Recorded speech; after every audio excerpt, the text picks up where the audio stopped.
Namaskar and warm welcome from Exactize team. मैं हूं देवम and today we are going to have another session of this prelim series.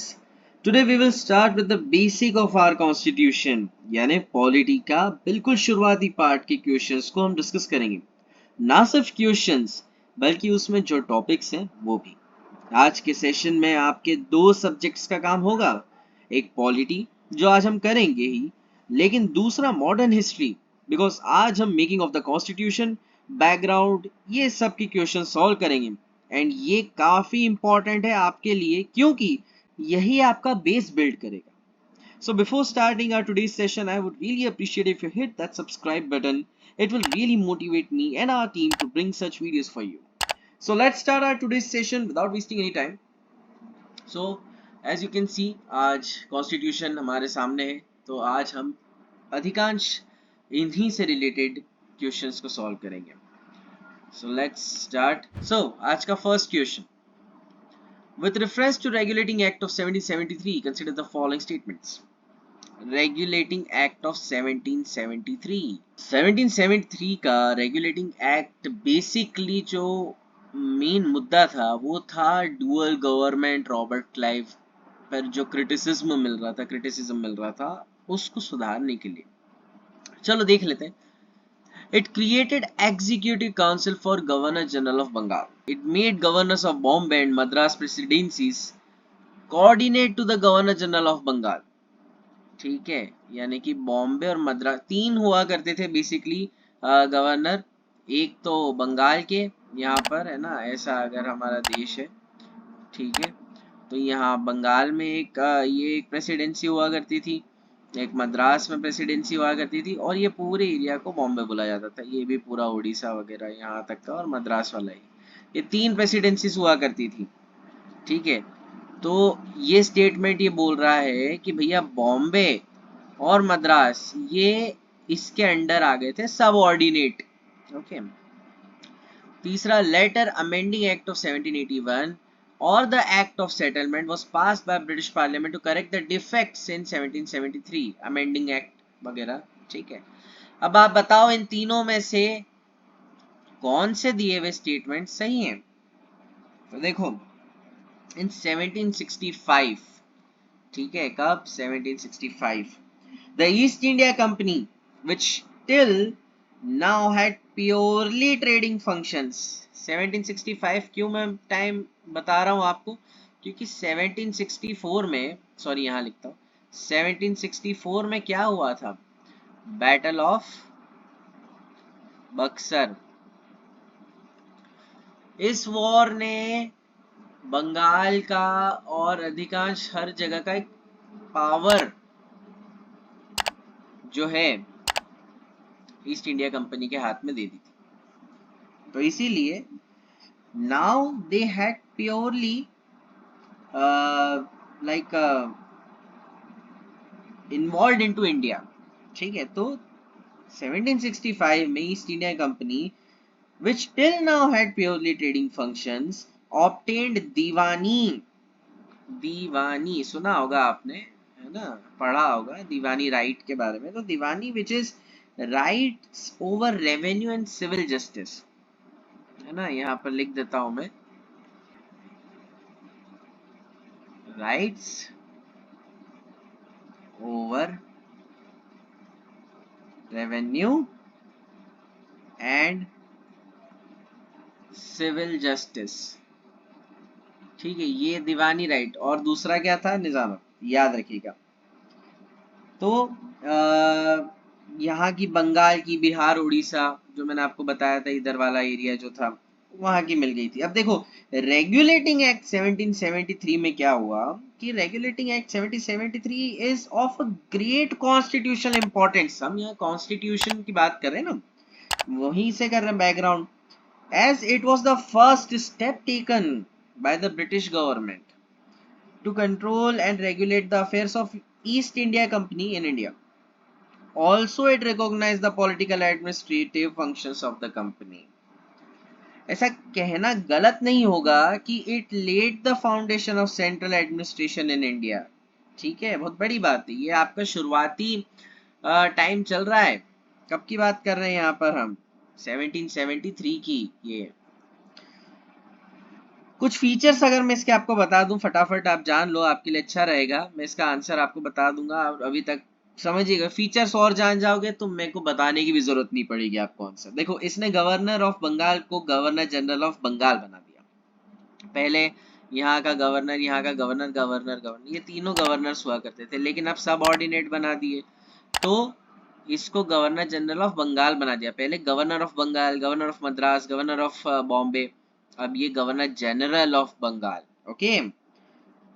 दूसरा, it created an executive council of 4 members to assist him. इन जो governor general बने, इनको executive council भी दे दिया गया जिसमें 4 लोग इनको असिस्ट करने के लिए दे दिए। बॉम्बे एंड मद्रास प्रेसिडेंसी के जो गवर्नर थे उन्हें सबऑर्डिनेट बना दिया गवर्नर जनरल ऑफ बंगाल का। पहले 3 प्रेसिडेंसीज इंडिपेंडेंट थी, अपने मन से ये सब लेती थी डिसीजंस वगैरह, बट अब आपको डिसीजन लेने के लिए पहले यहाँ पर अप्रूवल चाहिए। It provided the establishment of a supreme court in Calcutta, Calcutta यानी यहाँ पर मद्रास, हैविंग सॉरी कलकत्ता यानी यहाँ Bengal, I am sorry Bengal, ठीक है। यहाँ पर सुप्रीम कोर्ट की एक एस्टेब्लिशमेंट कर दी जिसमें एक चीफ जस्टिस था और 3 अलग जज थे कलकत्ता में। Okay. It prohibited any private trade और एक्सेप्टिंग प्रेजेंट्स और bribes from natives from servant. देखो क्या हो रहा था 1773 के पहले, ब्राइब्स, रिश्वत लेना, ये सारी चीजें बहुत चल रही थी। तो ऐसे में क्या हो रहा था, कंपनी जो है ईस्ट इंडिया कंपनी, सॉरी यहाँ पर लिख देता हूँ, ईस्ट इंडिया कंपनी जो थी, इनका जो ग्राफ कुछ इस तरीके से जा रहा था, डाउन प्रॉफिट, लेकिन जो इनके एम्प्लॉयज थे इनका ग्राफ कुछ ऐसा जा रहा था, अपवर्ड। ऐसा क्यों कि जो एम्प्लॉयज है उनका इतना प्रॉफिट और कंपनी का लॉस? बिकॉज जो एम्प्लॉयज थे वो लोग बहुत रिश्वतखोरी, ब्राइब वगैरह, प्रेजेंट्स लेना राजा महाराजाओं से बहुत ज्यादा करने लग गए थे, जिसकी वजह से कंपनी को बड़ा लॉस हो रहा था, लेकिन उनके जो कर्मचारी थे ब्रिटेन साहब वो बड़े। मैं आपको एक सरप्राइजिंग फैक्ट बताता हूँ, रॉबर्ट क्लाइव उस समय ब्रिटेन के सबसे अमीर व्यक्ति बन गए थे इंडिया से जाने के बाद। सबसे अमीर व्यक्ति, इतने अमीर बन गए थे कि काफी हद तक पार्लियामेंट के अंदर तक उनकी पकड़ बन गई थी। और आज भी आप अगर लंदन जाओगे तो एक मूर्ति बनी हुई है रॉबर्ट क्लाइव की, ठीक है। तो रॉबर्ट क्लाइव एक बहुत बड़ा नाम टाइप हो गया था, बहुत रईस हो गए थे वहां पर, ठीक है। तो ये था आपका, मैंने एक ब्रीफ आपको दे दिया है। अब ऑब्वियसली इसका सही आंसर आप खुद गेस कर ही चुके होंगे कि ये तीनों ही स्टेटमेंट सही हैं, ठीक है। तो ओनली 3 स्टेटमेंट्स, या फिर कहूँ all the three statements. Okay, अगले क्वेश्चंस की तरफ बढ़ते हैं। Second question of the day, consider the following statements. Statements क्या है? तो पहला स्टेटमेंट है, by Indian council act 1861, okay, Indian council act 1861, legislative council of India received the power to discuss the budget. Budget को discuss करने की जो power है 1861 में, Indian council act 1861, legislative council of India receive power to discuss the budget. Budget को discuss करने की power मिल गई थी। Government of India act 1919 set up dyarchy system at the central level. Okay.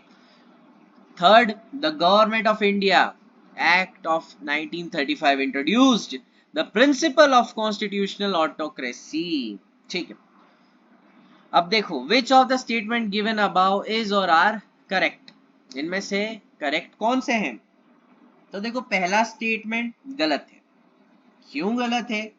क्योंकि by Indian council act 1892 legislative council of India receive the power to discuss the budget. तो यहाँ पर 1861 गलत है, यहाँ पर आएगा 1892। रिमेंबर, लिख लो कहीं पे, भले ये फैक्चुअल चीजें हैं, बहुत काम आती हैं, मैं बता रहा हूँ। और अगर मैं कह रहा हूँ लिखो कहीं पे स्टिकी नोट्स वगैरह में, तो लिख लो। क्या लिखोगे? कि bye Indian council act 1892 legislative council of India receive the power to discuss the budget. ठीक है. सेकेंड स्टेटमेंट जो आपका है ये भी गलत है, क्योंकि by government of India act 1935 dyarchy was introduced as central level.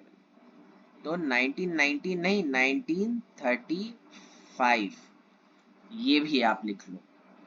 Now this is right. Third वाला जो स्टेटमेंट है वो सही है कि the government of India act 1935 introduced the principle of constitutional autocracy.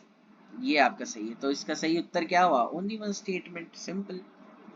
Okay, moving on. Third question of the day. Consider the following statements. Again Simon commission. आप सोच रहे हो कि इस टाइप के क्वेश्चंस, देखो यही पैटर्न 2023 में आया था इस प्रकार के, इसलिए हमारी टीम स्पेसिफिकली ऐसे क्वेश्चंस को बना रही है. ऐसे क्वेश्चंस के ऊपर ज्यादा ध्यान है. आपको क्वालिटी क्वेश्चंस देने का हमारा पूरा प्रयास है. ठीक है.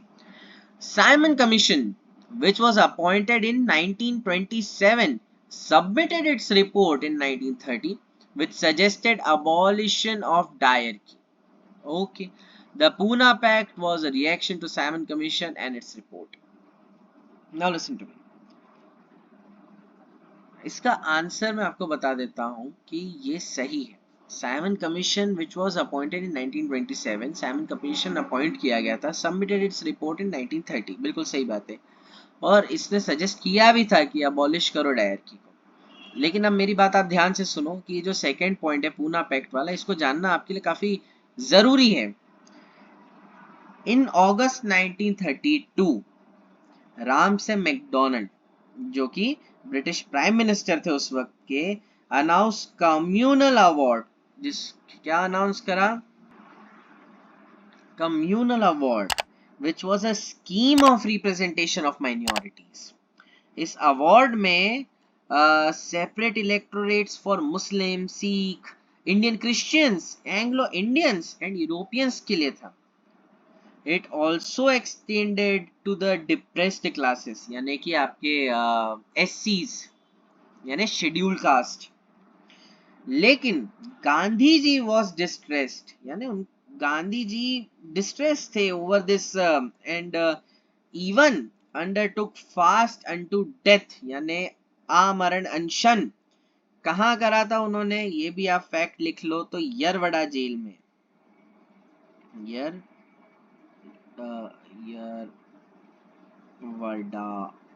जेल ये कहाँ है? तो ये पूना में है. बड़ी इंटरेस्टिंग स्टोरी है इसके पीछे भी, यरवड़ा जेल तक ये कैसे पहुंचे थे.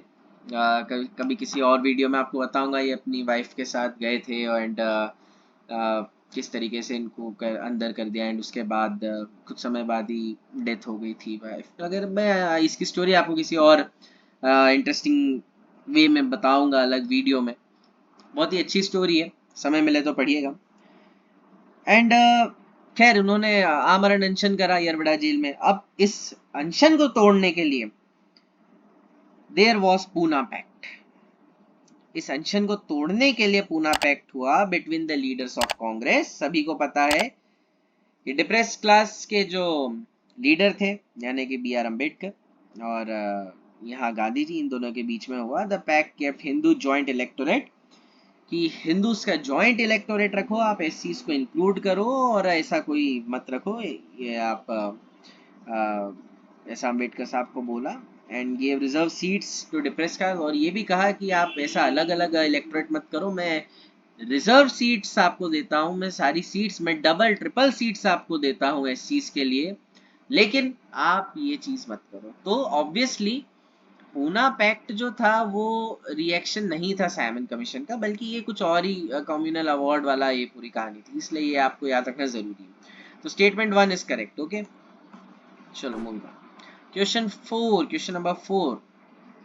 Consider the following statements regarding charter act of 1833. Now चलो ठीक है, चार्टर एक्ट 1833 क्या बोलता है? It ended the commercial activities of East India company and the company became a purely administrative body. Okay, The company's territories in India were called in trust for His Majesty, His heirs, and successors. Okay. The act deprived the legislative powers of Bombay, Bengal, and Madras. Which of the given statement above is are incorrect? यहाँ पर गलत कौन से statements हैं? देखो, अगर आपने charter act 1833 नहीं भी पढ़ा है, लेकिन आपको इस टाइम पीरियड के बारे में थोड़ा मोटा मोटा जानकारी है, आपने थोड़ा पढ़ा होगा, और थोड़ा सा अगर दिमाग लगाएंगे तो आप इसका आंसर दे सकते हैं। चार्टर एक्ट 1833 ने it ended the commercial activities of East India Company and company became purely administrative body. ये बात बिल्कुल सत्य है, ठीक है। And companies territories in India अगर प्योरली एडमिनिस्ट्रेटिव बॉडी बन गई है तो इनके ऊपर किसी का हाथ था? किसका हाथ था? तो His Majesty, His heirs and successors introduced a system of open competition for selection of civil servants. ये भी हुआ था, मैं बोलता जा रहा हूँ, आप समझिएगा। सिविल सर्विसेज के लिए भी ओपन कंपटीशन इस समय कर दी थी। And Indian should not be debarred from holding any post in the company.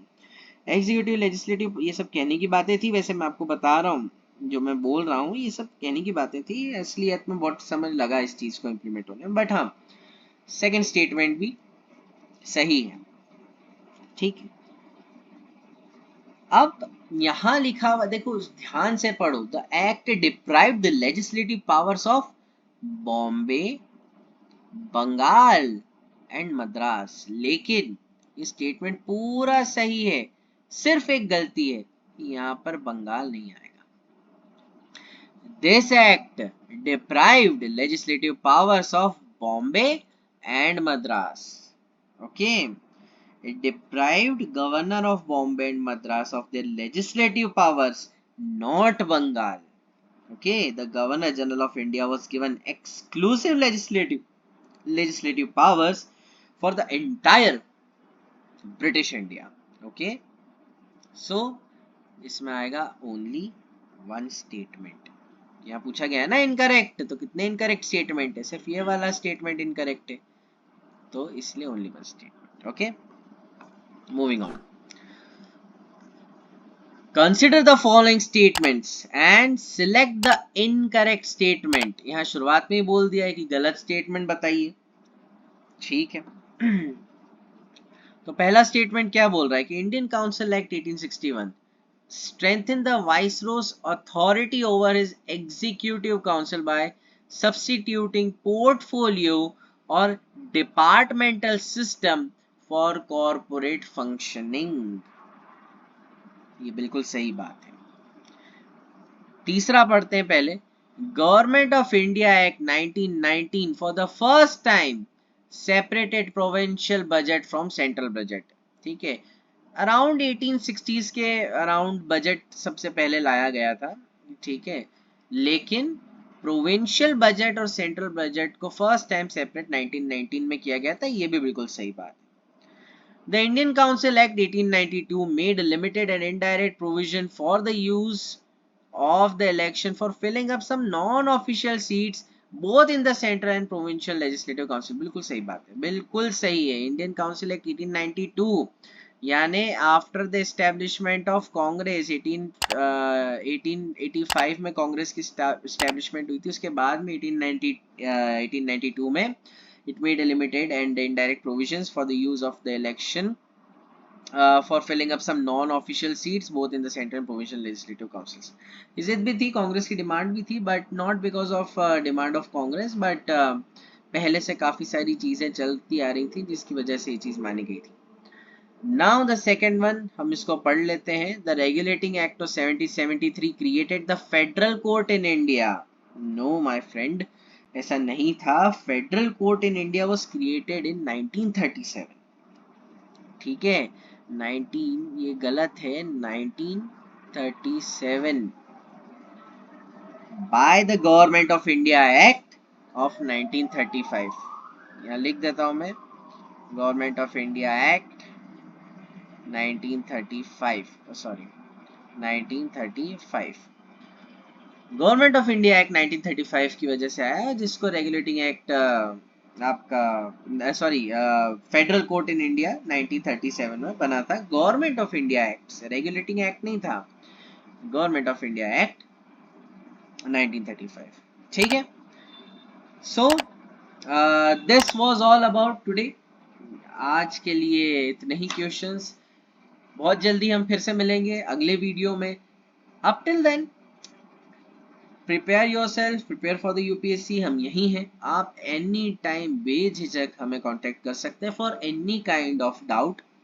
किसी भी तरीके के डाउट के लिए, किसी भी तरीके के थोड़ी मोड़ी काउंसलिंग के लिए, कि आप चाह रहे हो, आपको कुछ चीज़ समझ नहीं आ रही हो, शेड्यूल नहीं बन पा रहा हो, प्रिपरेशन नहीं हो पा रही, B free, be frank. You can contact us on our WhatsApp, or you can comment down below, or you can even contact us on Instagram or anywhere you want. आप हमसे कांटेक्ट कर सकते हैं, हमारी टीम आपको reply करेगी।